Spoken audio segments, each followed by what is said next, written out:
Good morning, my students. Previously, I have discussed with you about the preparation of modern history. I have discussed about a specific pattern. The specific pattern is the pattern of thinking out of the box. In fact, in this pattern, what I have suggested you earlier, that may be a very interesting experience for you in the study of modern history. Once again, I am repeating about my program, or you can say a specific method of the preparation. Whenever you are just going through the text, any text of modern history, the normal behavior is moving from one chapter to other chapter. You are not careful about the integrated relationship between the two. It creates two sorts of problems for you. One is it does not lend you the sufficient motivation to carry the study up to the last. Suppose if the book is slightly voluminous and it consists of nearly 485 pages, sometimes the students comes to realize he has covered simply 316 pages and then one page has been folded within the book and book has been kept aside. After that, hardly does he move toward the book again. It will take the months and months because he is not having the motivation to read it. My students, what suggestion I am giving to you, so that will make your experience of the studying book much more interesting. So it was in this context I have given to you the integrated approach. In the previous lecture, I have discussed about the first stage, or you can say the first part of the modern history, and I have told you in fact in course of the preparation the modern history should be divided into four important segments or four important parts. The first part is the history of 18th century. The second one part is the history of colonialism. Third part, the history of nationalism. And the fourth part, the history of post-independence era.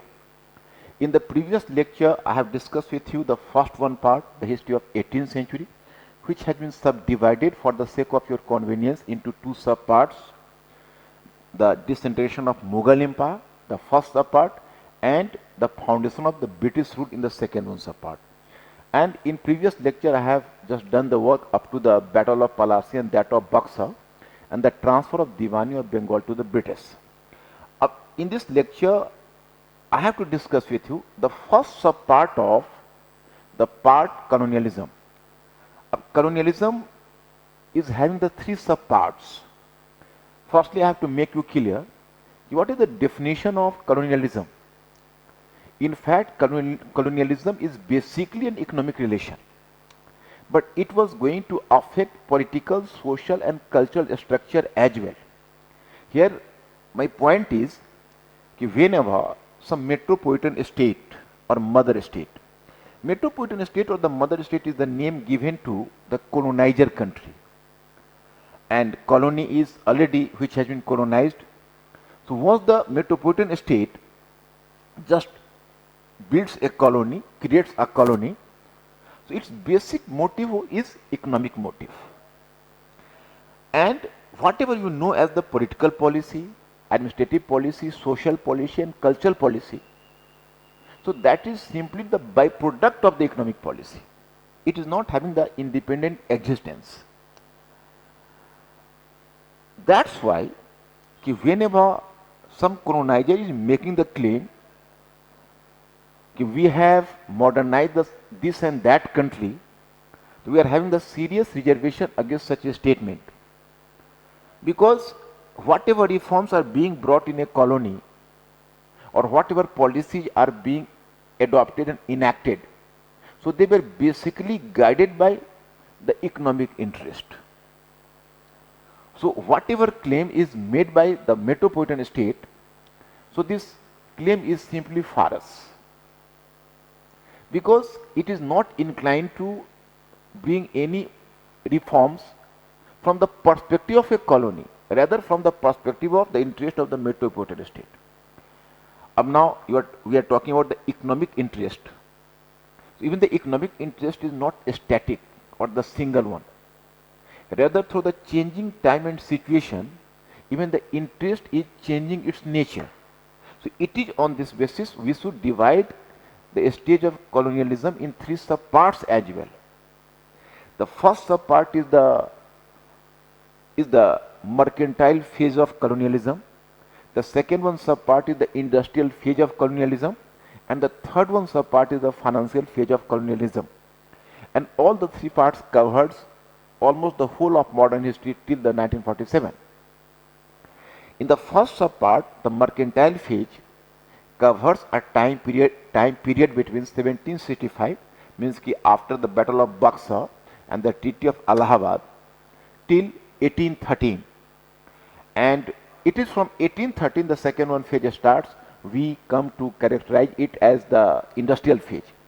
But today I have to discuss with you simply mercantile phase. Once again returning to the main issue, what is the definition of colonialism? It was basically an economic relation. So firstly we have to find out during this phase what you know as the mercantile phase, what is the company's economic interest. Actually when company came to India, so it was simply a mercantile company. And mercantile company, and unfortunately or fortunately for Europeans, this trade was the one-sided trade. Means the British company or any European company we can say, so they were just carrying the products from India to Europe, but not any returning products. Because unfortunate situation was that Indian products were in heavy demand in Europe, but no European product was in demand in India. So it has almost been a one-sided trade. So British company was compelled to bring the precious metal from Europe to purchase the Indian products. And as this period is marked by mercantilist policy in Europe, in mercantilist policy we should know, in fact every country is having its larger objective to preserve the precious metal, because at that time the precious metal normally became the symbol of power and wealth. So when the company was pumping out gold and silver from Britain to India, so its government was having their company's government was having the serious reservation against this policy. So company felt pressured from its government to just stop the outflow of precious metal. But the company was compelled to carry the trade because company was not having any alternative. But two things provided company a new opportunity to move from its mercantile policy to the path of its political ambition. So these two factors were, the one factor was the disintegration of the Mughal Empire, and the second one factor was the company's initiative to avert the condition of outflow of precious metal from Britain to India.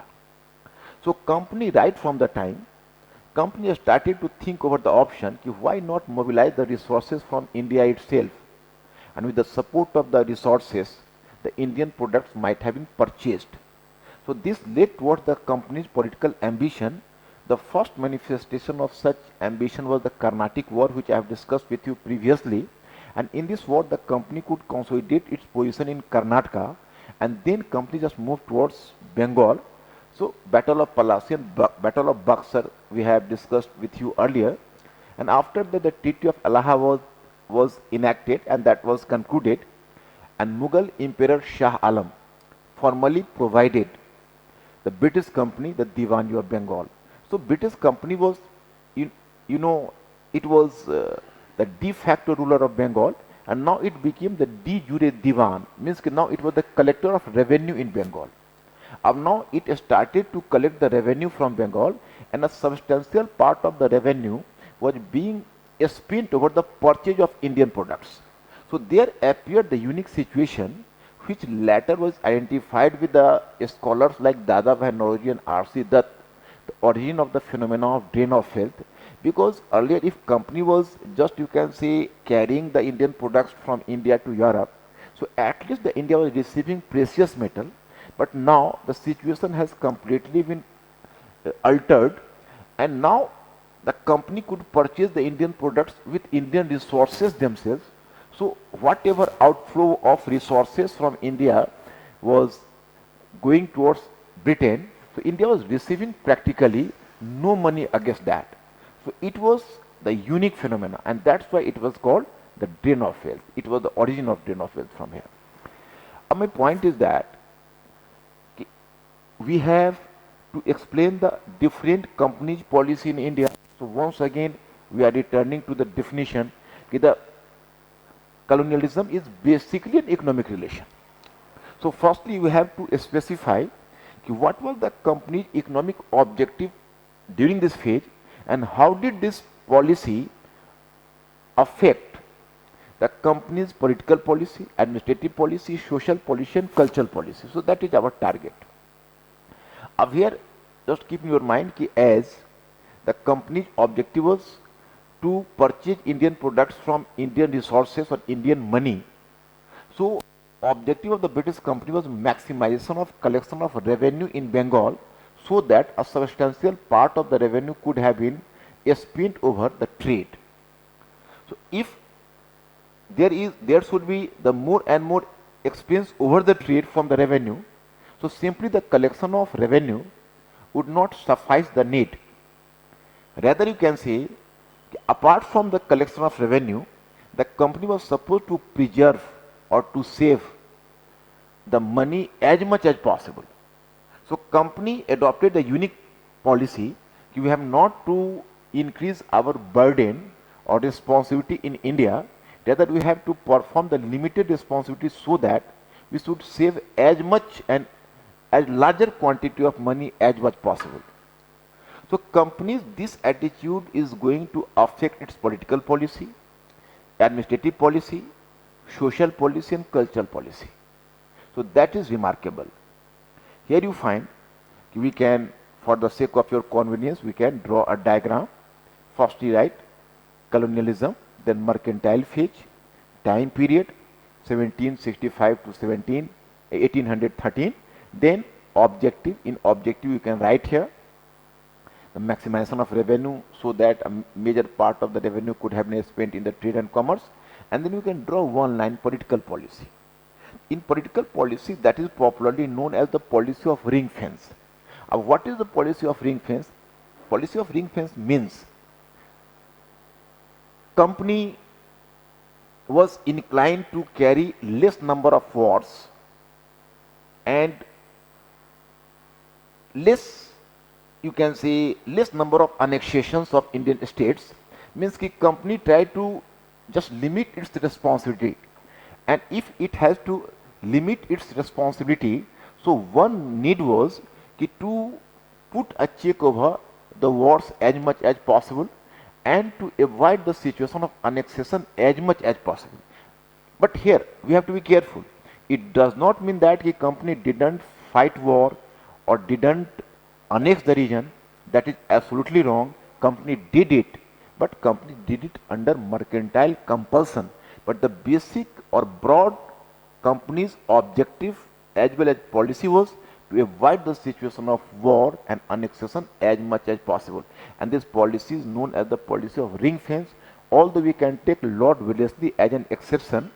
But even Lord Wellesley conducted the policy of subsidiary alliance. So it was a very smart policy on the part of the British company to create a big British army at the cost of the Indian states. So it was the general company's tendency. Up here, it has almost been easier for you. You will very well recall the names of governor generals, a specific wars conducted under them, and the annexation or the policy or the significance of the war, whatever may be. And that is a very scientific method. You will simply recall the three earlier governors, Robert Clive.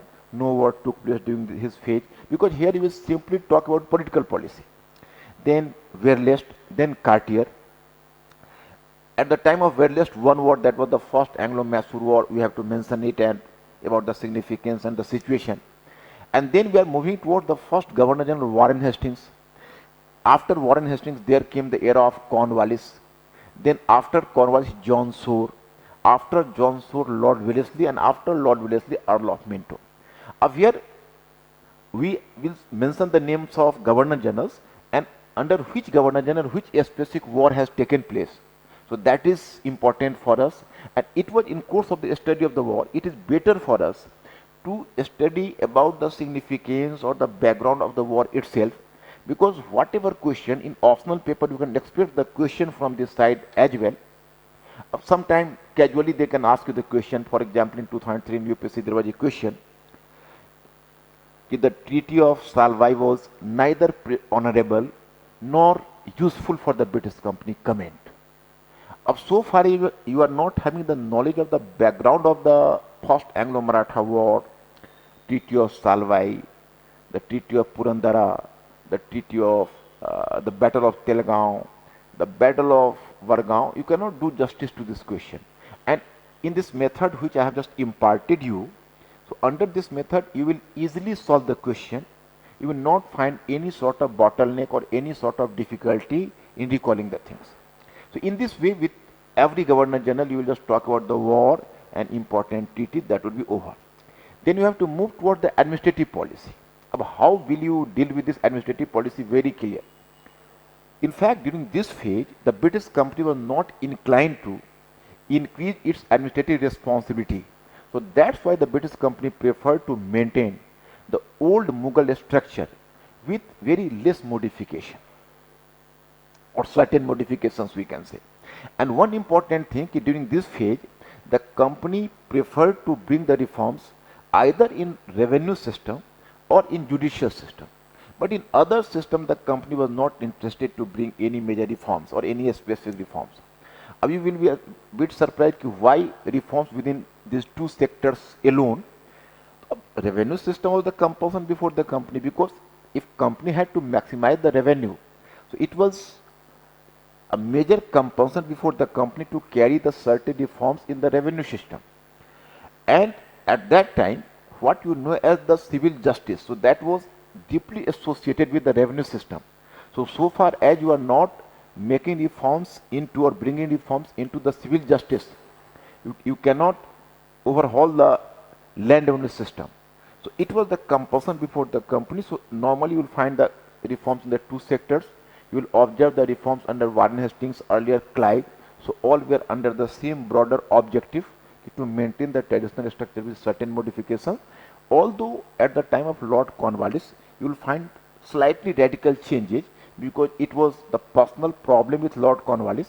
He was too much westernized or too much anglicized, and he came to believe that whichever institution has been successful in Britain, that is supposed to be successful in any part of the world. So it was his personal perception, but still you can say, okay, Warren Hastings was not any, Cornwallis was not any major innovator. He brought slightly more reforms, but sum total the traditional structure has to be maintained. If you have to make a study of the permanent settlement, so the permanent settlement program is also the part of this broader objective of the company. So we have to make a study of permanent settlement in the light of such British objective alone. Then now we are moving toward the social policy.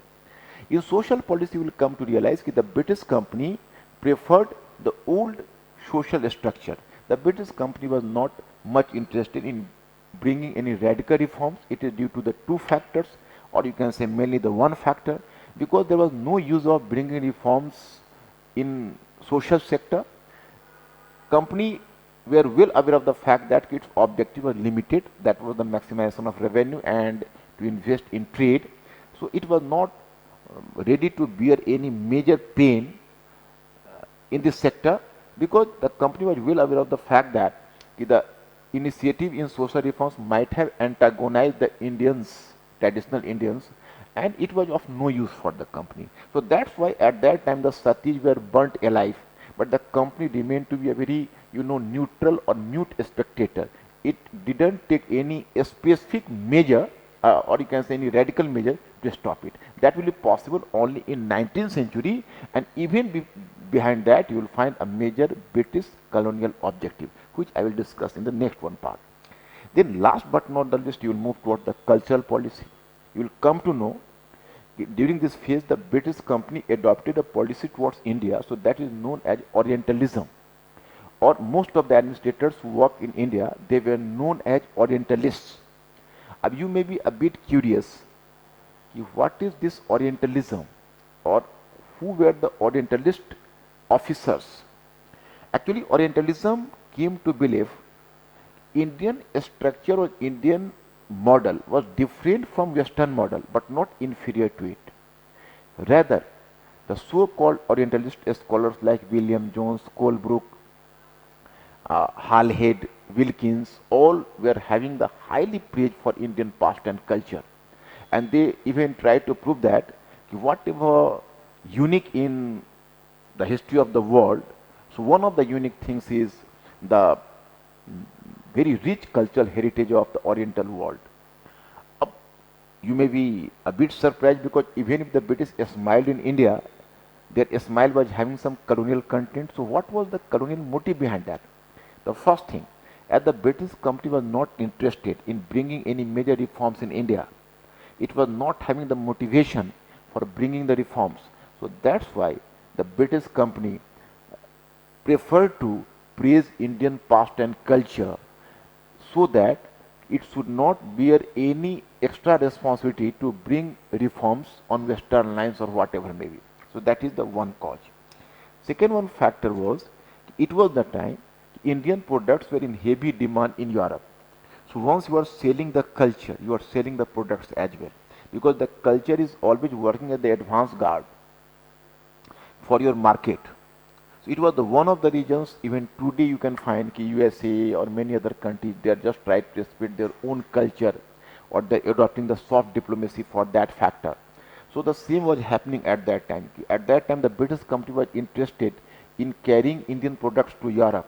So even the Indian culture was being sold to European scholars. They should be more attracted towards India. That was the second one factor. And last but not the least, the British company even tried to legitimize its rule through exploring Indian past and culture. It never failed to drop the hint to Indian scholars or Indian intellectuals. It is true your past and cultural heritage was rich, but your present is declining. And it is simply under the British supervision you can return to your old cultural glory or old days of ancient glory. So in this way, it tried to justify its position. So, now you can very well understand the basic objective of the economic, but that was going to affect the political policy, social policy, administrative policy, cultural policy, all. Now you can ask me the question, what is the use behind that? Very simple thing. Whenever you will find the questions in UPSC, in most of the questions you find, the questions are up to, not simply UPSC, now you can find in state services as well, because state services also followed the same model of UPSC syllabus, and in future even the pattern of the question would be more or less same. So normally in UPSC you find there is a question and you have to answer the question in the proper manner or according to the basic demand of the question. So you are supposed to write above the bookish knowledge. Simply bookish knowledge will not help you to answer the question. So at that time, this integrated approach will make you develop the critical thinking.